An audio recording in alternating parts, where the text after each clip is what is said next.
Welcome to the podcast. We do recover with Jared Miller, your host. And I'm Dr. Terry Sellers, your co-host. This is a podcast about recovery from addiction. We want to talk about what successful recovery can look like. Brought to you by High Desert Counseling, Rise Up Supplements, and the St. George Hilton Garden Inn.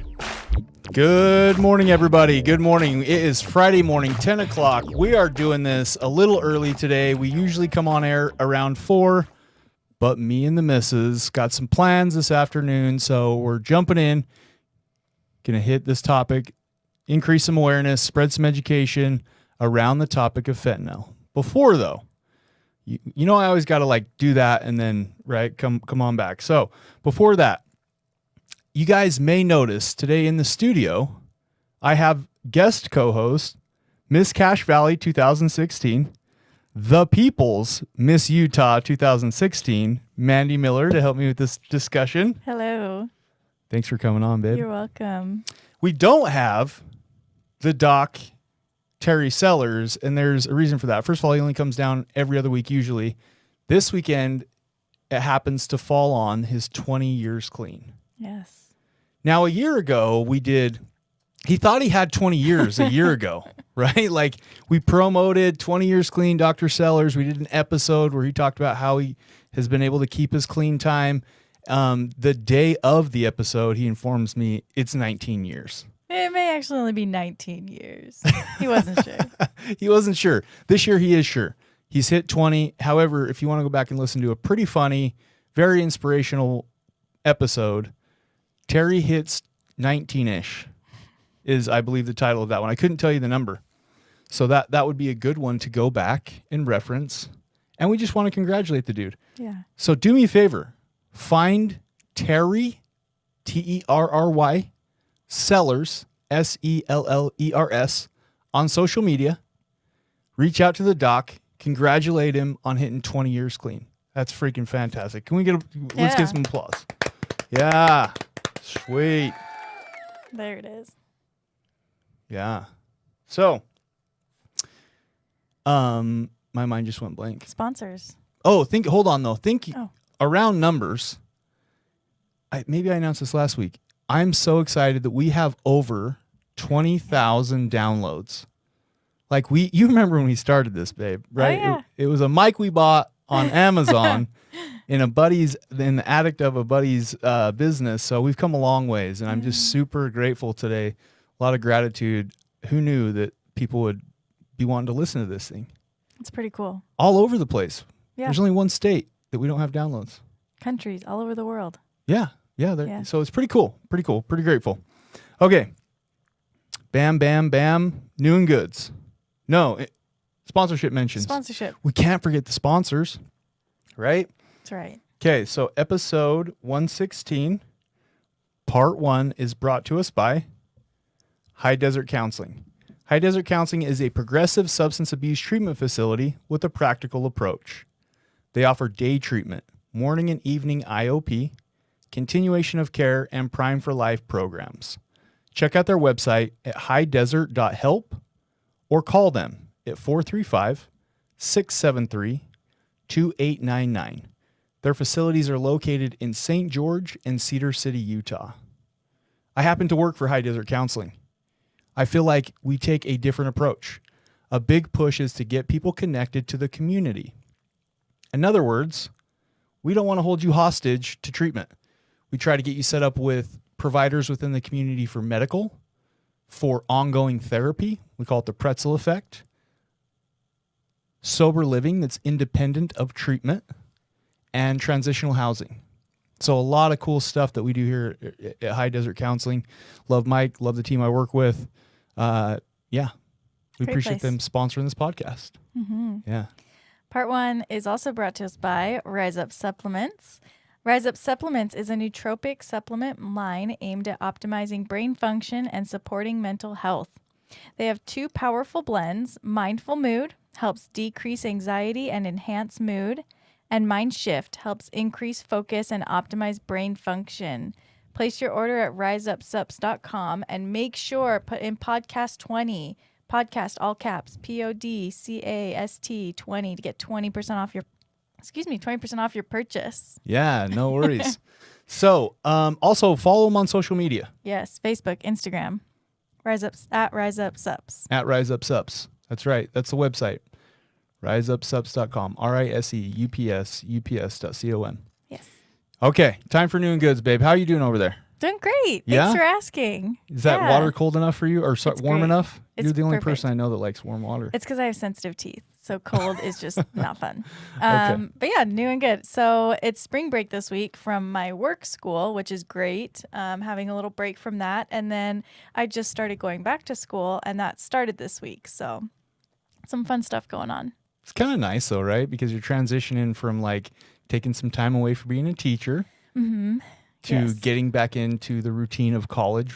Yes, and it's intense. It's more intense than I anticipated, but it's been good so far. It's been really fun. I'm learning a lot. It's really cool. That's awesome. Yeah. So let's talk about the shirt you got on. Yes. Let's see. What does it say? It says, wears black, loves dogs, avoids people. That totally defines you. It does. I like to say I was Wednesday before it was cool, before the Netflix show came out. Before it was cool to be Yeah, Wednesday. Yeah. At the Miller house, when it is laundry day, we have a pile of blacks as high as the dresser, probably because yeah. Mandy loves black. I do. I wear it a lot. So I believe that. I subscribe to that. Yeah. Yeah. Cool. What's new and good for you? New and good for me. Okay, I know that we've been announcing this. I'm super excited for this. Please go support both of these organizations. So the first one that we have on June 3rd is Talent in the Park. Let's have Sean pull up the little flyer here. So Talent in the Park is put on by the Shannon J. Scholarship Organization. It's going to be June 3rd. The show actually starts, ticket sales open at 11 o'clock. It's at the Ogden Amphitheater. I think tickets are like $20 to get in, super affordable. They have a lot of different performers. Dixon Hayes. Is that Whitney Lusk. Lusk? Yes. The featured artists, right? The co-headliners are going to be Chaz Smith, a.k.a. Kalichi, and Joe Nestor. So that's going to be June 3rd. Ticket sales start at 11. The show starts at noon. I will be emceeing that event. Super excited. This weekend, we're doing a chili and bingo fundraiser. That's part of why we're doing this at 10 a.m. instead of 4 o'clock. That's right. So if you're up in the Ogden area and you're getting this message, join us. Go to our podcast page. We Do Recover with Jared Miller. There's actually a little flyer that we put out there for chili and bingo. Yes. I'm hoping to win something cool. I know, me too. I just want to apologize ahead of time, future forgiveness, because I'm going to eat a lot of chili, and you know what that means. Oh, yeah. I didn't think of that. I'm hoping the chili isn't too spicy, but I feel like it definitely will be. Oh, People like spicy chili. yeah, it's true. They do. I've been told that's the second act. The second act of chili? The second act. Yeah. As somebody say, yeah, I don't do well with the second act of Taco Bell. I'm like, the second.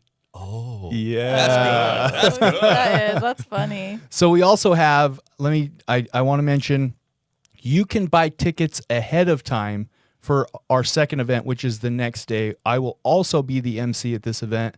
It's put on by the Sobriety Foundation, which helps people get into sober living homes that can't afford it. If you fall in that category, go to sobrietyfoundation.org and hit apply, and you can fill out an application to get some funding to get into some sober living. Let me tell you about the event. It's called a Recovery Concert. It's coming to the Cox Performing Arts Building on the Utah Tech campus. Show starts at 7 o'clock, June 4th, which is a Sunday. Hopefully you don't got too much going on that weekend. Most people are pretty free on Sunday nights. You can actually scan the digital flyer and get tickets right from there. Just open up the camera on your cell phone, scan the QR code. You can buy tickets for that ahead of time. If you're buying one ticket, it's $30. 2 tickets, they're giving you a price break at $25. 5 or more, they're giving you a big price break, just $20.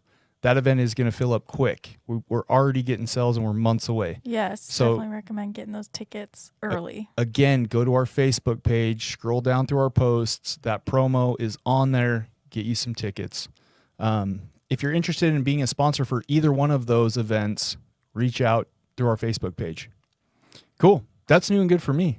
Awesome. You know me. I'm so excited for those things. I know, they're going to be so fun. The Talent in the Park last year was awesome. One of my favorites was like the eagles that they brought. They're coming Yeah. back. The Eagles are coming back. I'm Yeah. super stoked. And like those kids doing karate on the lawn, Oh, they were the best. breaking the boards, and like, Yes. how do you jump like 5 feet in the air and I then don't kick know. a board in And they're half? so little. Yeah. That was great. Yeah, lots of great stuff going on there. So that'll be super fun. And the recovery concert, that's a first, as far as I know.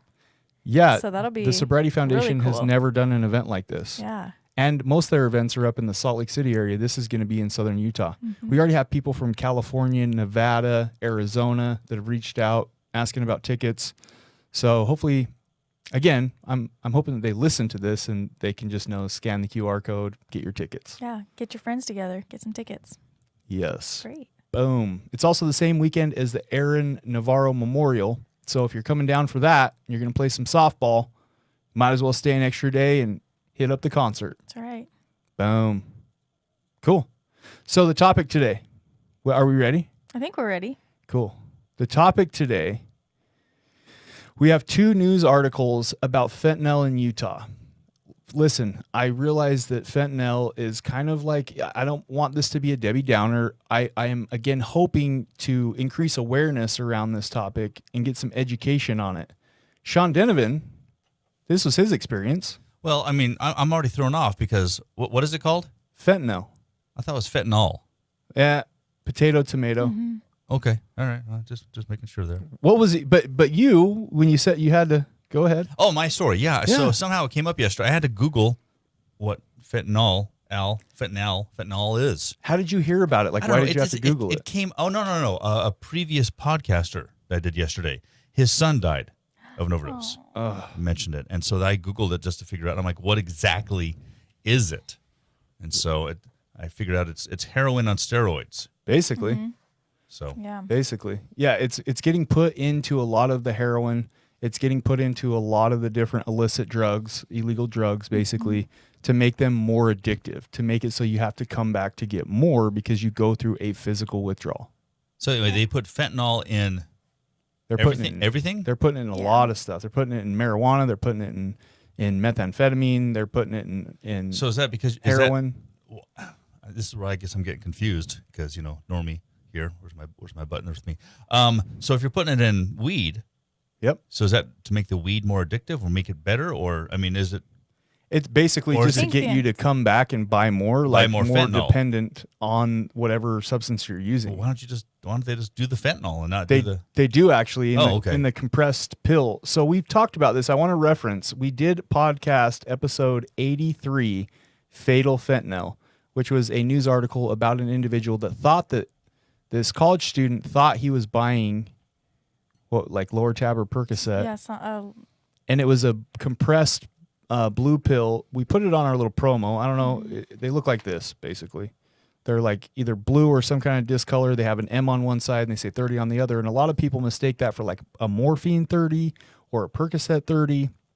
And so they take the whole thing, not realizing that it's fentanyl, and they end up dead, which is super scary, right? That's why it's becoming such a big crisis, which we're going to jump into a couple news articles about that.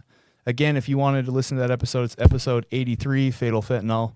We want to spread some education. So if you're naive to this, like my man Sean Denovan over there, hopefully you listen to this and it increases some awareness. All right. Article number 1.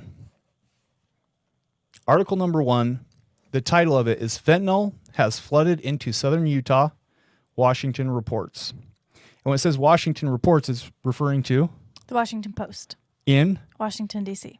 which is crazy to me, right? Yes. Because Utah we'll didn't- get into that. We'll Yeah. Utah hasn't reported on it, but Washington, D.C. did. Well, they did in this article, but it was after. Right. after, which is super interesting. We're going to maybe talk a little bit more about that.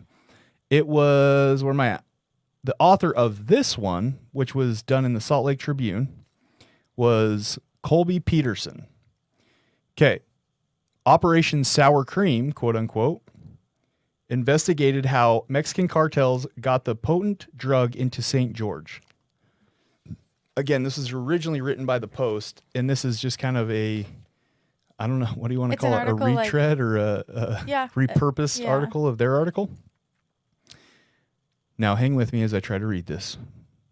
As St. George has grown, so has the region's demand for synthetic drugs, according to a recent investigation by the Washington Post, which describes how methamphetamine and fentanyl are being supplied to the southern Utah city by Mexican drug cartels. The impact has been devastating. According to a statistic referenced by the Post, in Utah, fentanyl overdose deaths has increased 300% over 3 recent years, killing 170 people in 2021. Wow. Yeah. According to the state health department. The newspaper detailed the drug trafficking investigation and the arrest of a 41-year-old man, and then it puts his name. We're going to omit the name. We care more about the story than the individual in the story. Brady Wilson, an agent with the Drug Enforcement Administration, had first launched the St. George investigation with other federal law enforcement officers based on a gut feeling, page turn, that the cartel was selling drugs in the city, the story states, again, referencing back to the original story. In 2021, authorities traced a shipment of drugs from an individual who had been deported to Mexico years earlier, but returned to St. George. They learned that that individual was living in a suburb of St. George. The first time agents purchased meth from him, this is kind of funny, it arrived in a 5-pound tub of sour cream, so they named the investigation Operation Sour Cream. The Washington Post report states. Very original. The Post describes how in the 2010s, the closest drug cartel outpost to St. George, which is again in Utah, was in Las Vegas, Nevada, a big city, right? Yeah. About a 2-hour drive away. But St. George's population growth spurred greater demand for drugs in the area, the Post reported. The story describes Interstate 15, which passes through St. George and connects Los Angeles to much of the country as, quote unquote, America's main fentanyl artery. Kind of makes sense, right? I-15 is a major interstate. Can we talk about, though, they talk about how Las Vegas was like the main port in the 2010s. It's the early 2020s. Like, that's like a 10-year difference. Suddenly St. George is a huge hotspot for it. That's crazy. Well, and for listeners that aren't familiar with this, once was a small town, St. George, Utah. Listen, we call it Heaven's Waiting Room because we get a lot of snowbirds that come down from Idaho, that come down from these northern Utah. Well, and even outside of Utah, right? Like Idaho, Wyoming, some of these neighboring states that get a lot of snow because they don't want to do snow in the winter. I think that in combination of the California people that can sell their house in California used to be moved to Utah and basically pay cash for a house because of the difference in real estate. Yes.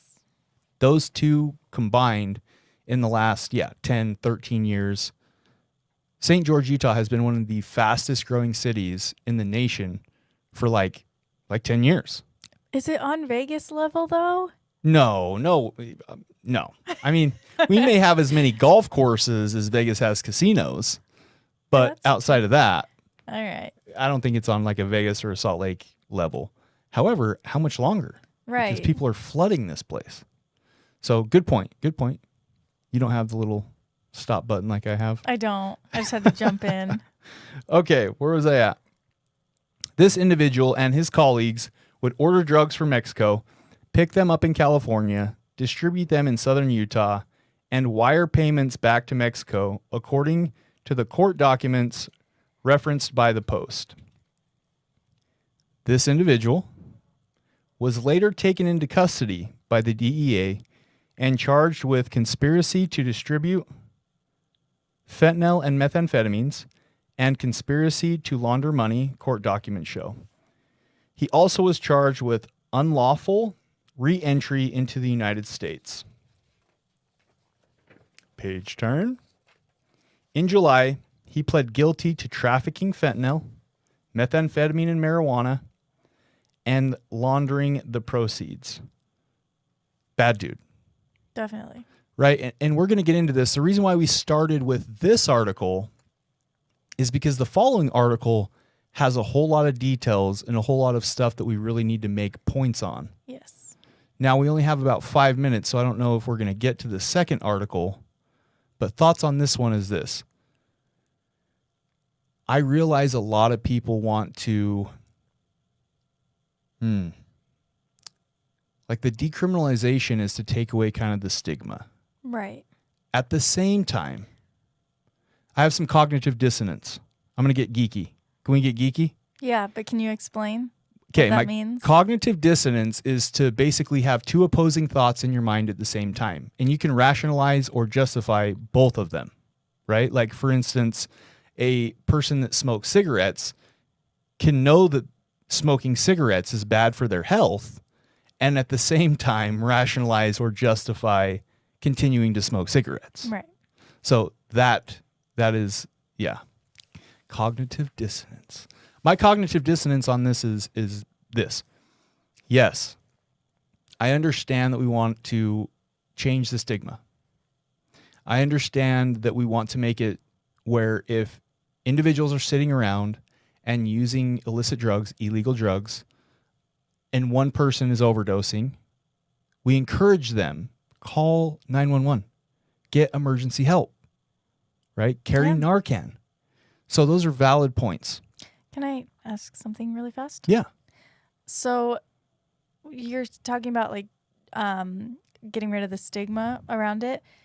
It's for the user, right? We're Right. getting rid of the Thank stigma you. for the user. Yes. Thank you Not for necessarily decriminalizing the act of like selling the drugs or like distributing them. It's for the people who are actually just using it, who maybe can't help it at that point because they're in full blown addiction. right, which brings me to like the war on drugs. President Ronald Reagan in the 1970s declared 80s. Thank you for keeping me straight here. Our fact checkers just including Sean Donovan throughout 80s, Jared.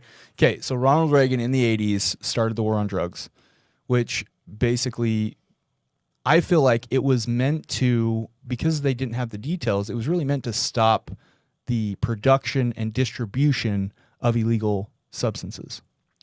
The end result of that was the user oftentimes was the one that was incarcerated for long periods of time. Does that make sense? It does. I think it also maybe was to kind of shame people from even trying drugs, right? Because that was also, it led into the DARE program, just say no, don't even try it once, right? So Yeah. I think it kind of was meant to, address the people who are selling it, distributing it, but also to make people fearful of even trying it, because then they could end up, in jail or whatever. Right.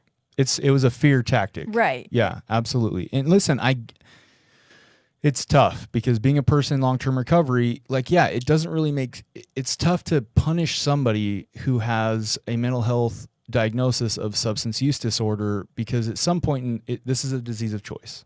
Yes, sometimes they chose to use illegal substances. My story, there wasn't like a conscious choice. I was prescribed by the doctor, and by the time I acknowledged that I was physically dependent, I was already physically dependent. Mm-hmm. Does that make sense? It does. So there's a lot of variety, and this is right. There's so many details, and so it's hard to draw a line in the sand on this. But we're really wanting to share this article to point out there are some individuals that are purely about the profit. Right. Those are the people that we want to go after. Those are the people that our article we're going to get to in a minute and a half is basically going after. Right. Should we read the topic? Should we read the title? Sure. So, article number 2, Utah bill targets drug dealers who cause fentanyl deaths, by Mark Schenefeld. Mm-hmm. If I don't know, I just say it fast. It sounds right. Did it sound right? Okay, it sounded perfect. confident. So that kind of leads into article number 2, which we're going to get into in the second part of this. Mm-hmm. Just know, right, we realize that there is the user, the one suffering, and then there's definitely people or organizations, in this case, the cartel, which it talked about in article 1, who are profiteering off of people's misery, people's suffering. And so in the next article, it's going to be interesting because... Well, it's hard. It's murky, right? ideally, yeah, let's go after the cartel. Let's go get the people who are profiting. But Problem is there's a border there. there is. And there's also all the people below that are involved that maybe are also in the wrong, but they maybe can't help it. It gets so murky. And we'll get into that with the next article, the Yeah. murky waters. Yes, absolutely. Well, listen, it's been fun. Join us in part 2. We're rolling into the second article. We will be back right after this short little 30-second sponsorship. What do you call it? Advertisement? Commercial? I don't know. We're out. You are listening to We Do Recover with Jared Miller and co-hosted by Dr. Terry Sellers. We'll be right back after this short break with more of We Do Recover with Jared Miller. Brought to you by High Desert Counseling, Rise Up Supplements, and the Hilton Garden Inn. High Desert Counseling is an adult outpatient substance abuse treatment facility. We offer multiple services including day treatment, morning and evening intensive outpatient services, continuing care, and Prime for Life. What makes us different is our emphasis on gathering all of the information before enrollment. We do this by offering a thorough evaluation by a credentialed professional. Once we have committed to you and you have committed to us, don't worry, insurance will not dictate your treatment. Lastly, the pretzel effect. We are a brief intervention where we connect our clients to community, mental health, and medical professionals to help maintain recovery for life after treatment. At High Desert Counseling, we strive to be the bridge from active addiction to recovery, community, and connection.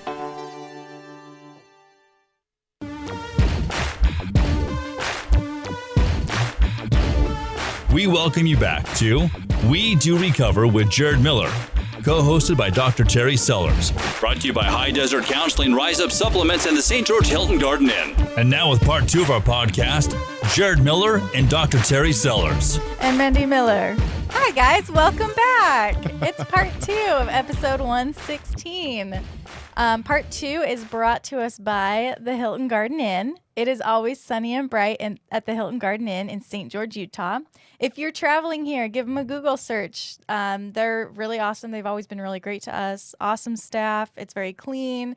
The pool is great. We always talk about the pool and the hot tub because it's so nice, especially down here. So if you're coming here from anywhere, check out the Hilton Garden Inn, St. George, Utah. And who wouldn't want to come here?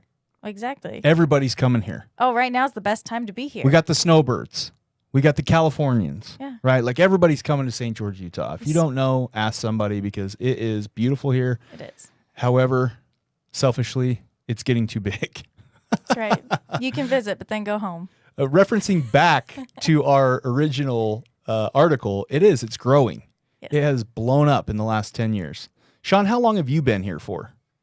Well, I tried leaving, Okay. but then I got suckered back in. So actually, I technically moved here in '97. Is it a completely different, what do we call it? Yeah. Well, We've evolved from a town to a city. So I moved here, went to school, left, married, divorced, came back. So that was 2005. Actually, 2005 is when I've actually moved back here to St. George. So, oh yeah, night and day. I drive around. That's new. That's new. That wasn't here. I used to live off of Riverside. Yeah. Where the Maverick. I remember when they put that Maverick in. I'm like, that's the stupidest idea ever. There's nothing out here. Why did they put a Maverick out here? In the middle of nowhere. Middle of nowhere. Then they put the Mall Drive Bridge in, and then they put in the Smiths and the Linns and everything else. Now you can drive over the river, and there's everything. And I still can't afford housing. I don't know that anyone can. Yeah, I was going to say. It's like I tell people, it's like I work in St. George, but I can't live in St. George. Yep.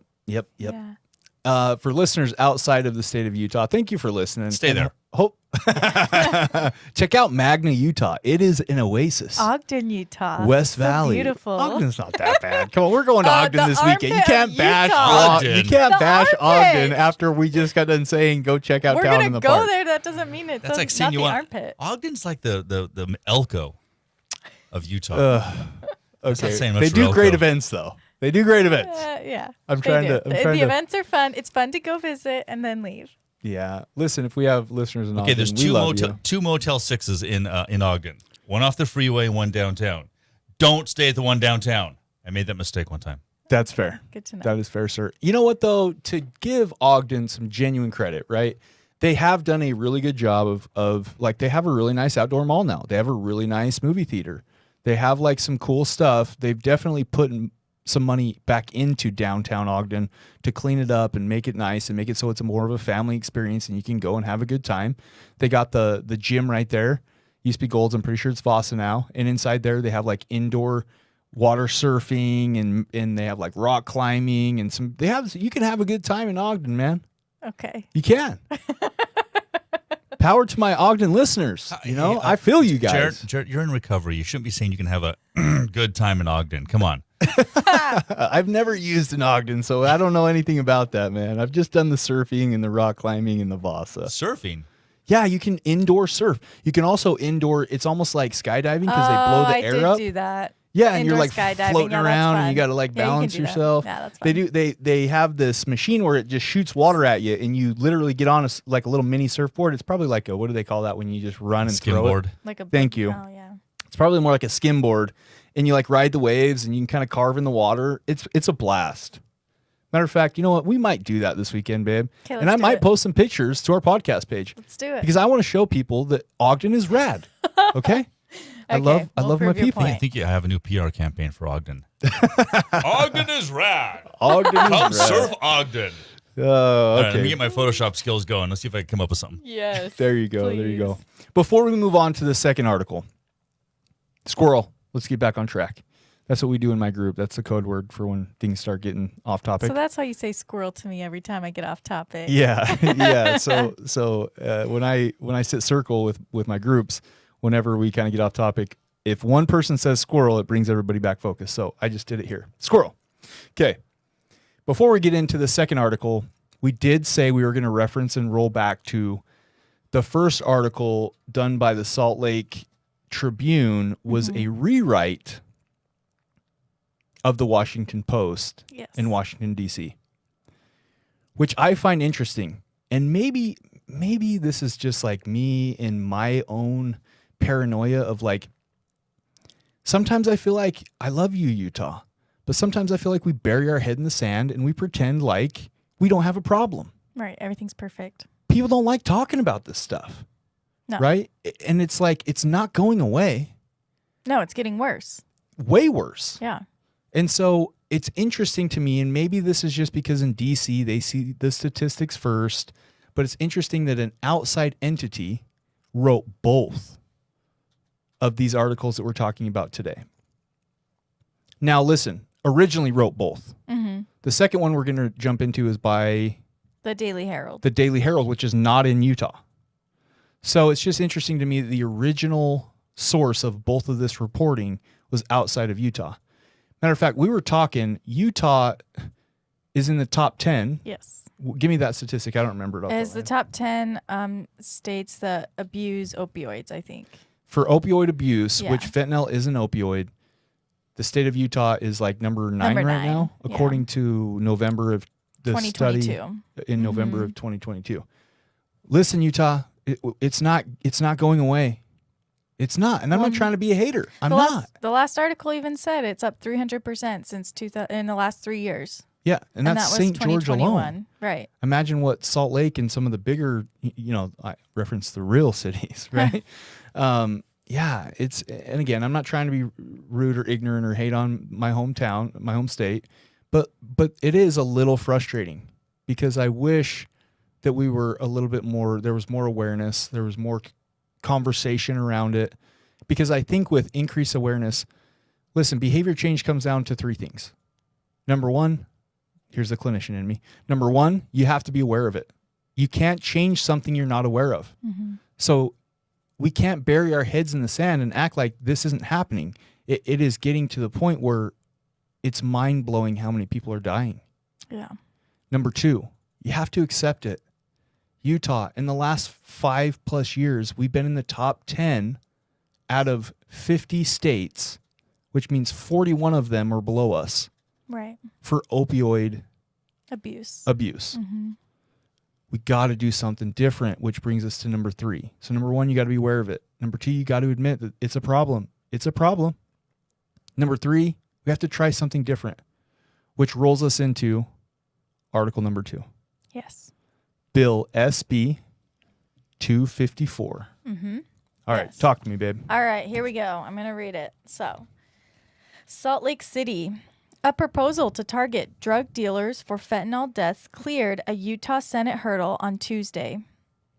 Was written February 22nd, so this was last very month. recent. This is maybe a little out of desperation to do something about the rise in deaths from fentanyl and other types of drugs, Senator Todd Wheeler, Republican, Woods Cross, said of his Senate Bill 254, which would add drug-induced homicide to Utah's criminal code. A conviction... Did you say homicide? I did. Homicide. Homicide. Yeah, like murder. Drug-induced homicide. Yes. Okay, I'm just trying to be dramatic. You nailed it. Did you like my sound effect? I did. All right. It let me know that you were going to say something.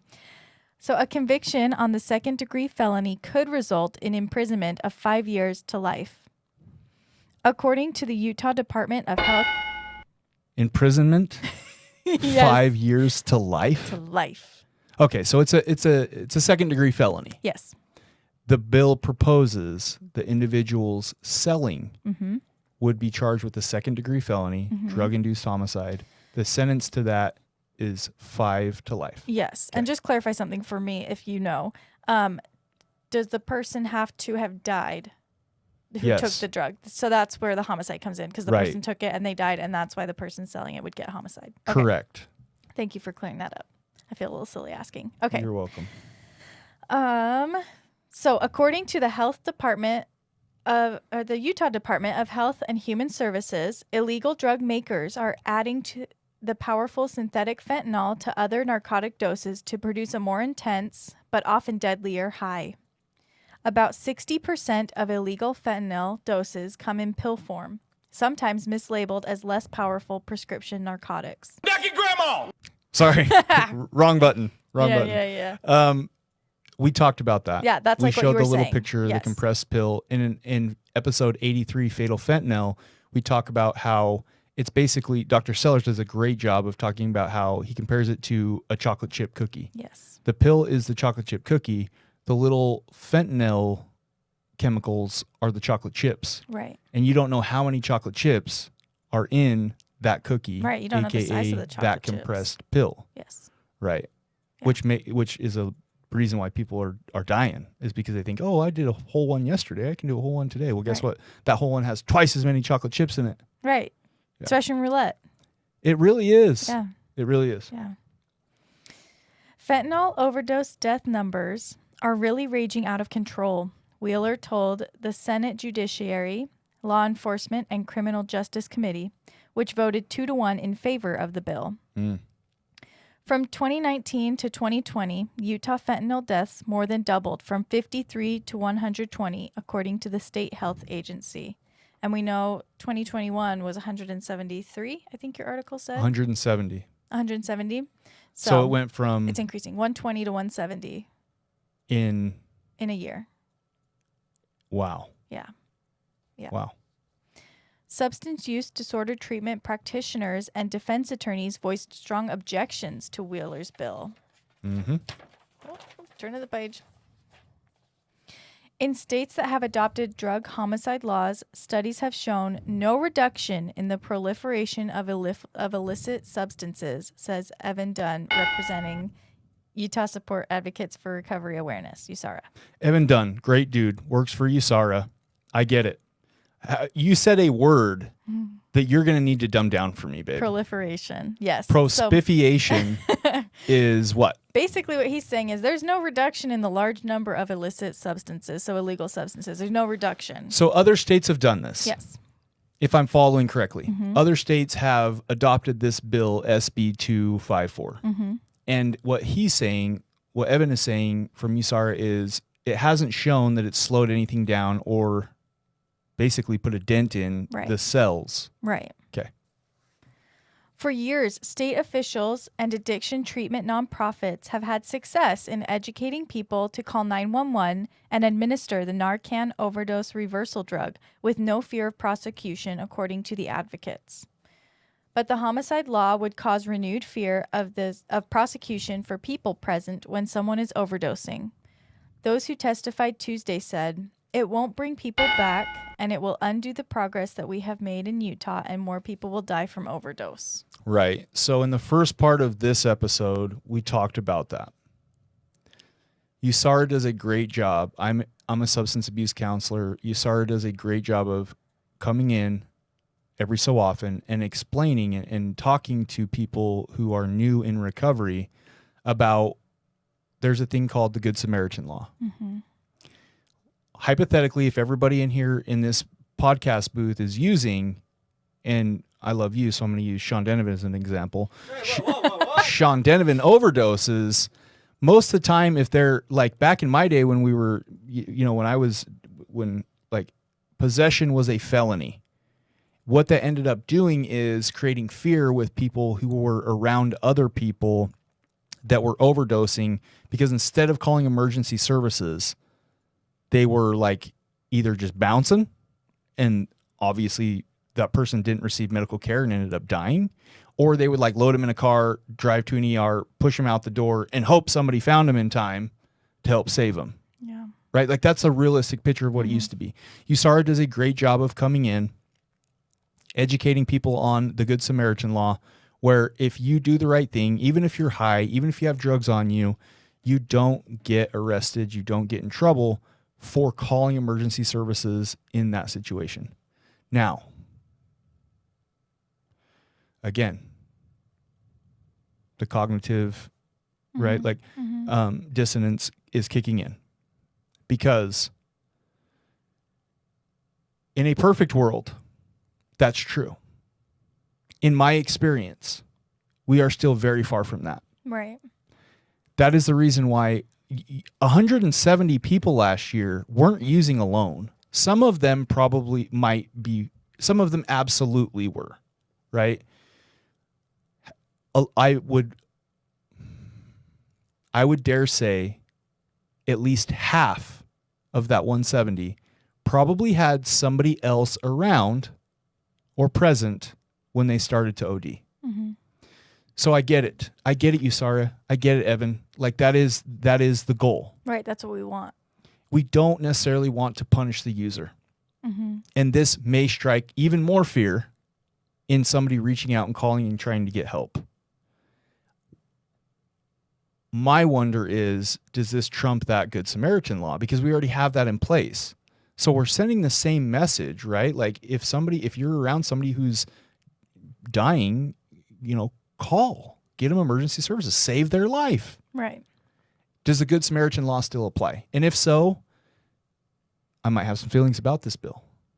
Mm-hmm. Okay, let's continue. I'm sorry. Well, I do think it's interesting if you're with someone, so if you had given them whatever that they were overdosing on, would that make you the dealer in that case? Like, and would you, like, even if there is the Good Samaritan Law, would you still get in trouble with this new bill? Great question. Murky water. Murky water. Murky water. Because oftentimes, and I get it, this is taboo. This is a podcast about recovery from addiction, so we talk about these topics. Oftentimes, there's trade involved in substance abuse. Right. Hey, man, I need a ride. Well, cool. Give me a quarter of whatever you got. Or, hey, sir, I'm dope sick. Sexual favors are exchanged. Not to get too graphic, right? But that happens. That's a thing. So in those situations, murky water. Right. Because was there a sell? Right. Does that count as a sale, or is that just Great question. I don't know. Not everything is a cash product exchange. Right. And so that's where we get into the murky water. Yes. Great question. I do think the main goal of this bill, I hope, is to reach those like upper, obviously they're not going to be able to go after the cartel because that's such a huge organization. But if they could start chipping away at it, like I could see the 41-year-old man that we, left his name out, that individual, that type of individual that is just profit driven. Right. That's what I hope, if I the bill agree. passes, would go after. And I think that's the intent. I'd like to think that's their intent with this, but it does become murky for everybody involved. Yeah. Yeah. And create a lot of fear, and fear Right. creates panic, and people do Yeah. stupid stuff when they panic. Right. Right. And they leave. Did you know what's funny about that though, is the Good Samaritan Law, from what I understand, is if somehow you can be traced back to the person that's overdosing and you left them and you didn't call, there's some consequences there. I'm not going to say what they are because I don't know off the top of my head, but there are absolutely some abandonment consequences, legal Right. consequences. That's crazy. Okay, let's jump back in. Yes, ma'am. All right. You look so cute today. Oh, thanks. You're welcome. Oh. So I cute. didn't receive a compliment. He Sean, flashed you you're- when he walked you're in. That's a sharp. compliment. You weren't supposed to talk about that on air. It's spring break. Yes, I I saw thought he might I have saw some beads. Jared That's nipples Mardi this Gras. morning. Oh, You need dang a it. Mardi Gras.